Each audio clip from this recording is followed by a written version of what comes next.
when people ask, when you get back from any kind of trip like this, people say, how's Africa? Like, I don't feel like I went to that Africa in their head,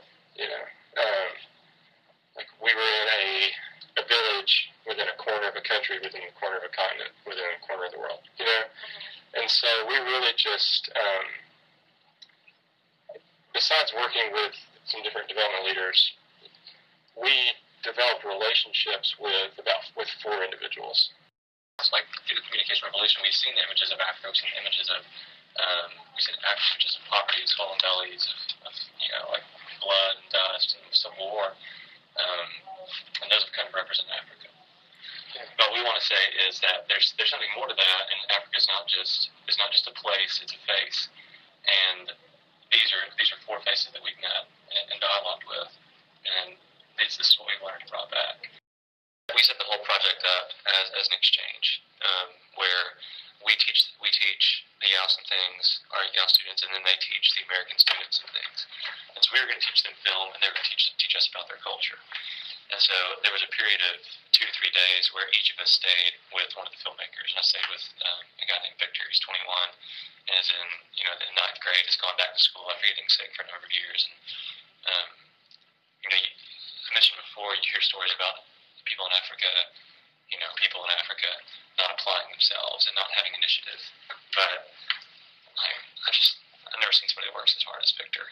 We got up. I got sick that night, so he went to work late, which is another story altogether. But he went to work late, and we walked probably about a mile to a house that he was building by himself. And so he made the bricks, he mortared it, he roofed it, and now he was plastering it with sand and water. And so I sat there for 4 hours. He wouldn't let me help. Offered repeatedly, and he plastered the wall. And then we went back home. We had to rush to get back home in time for film class.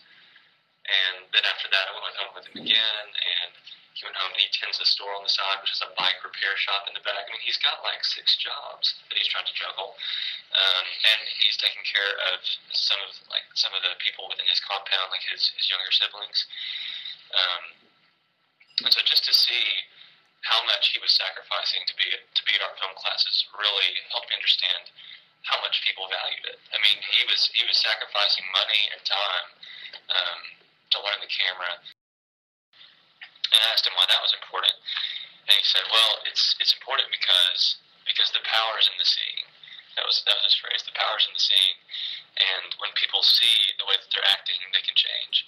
And so, again, it wasn't.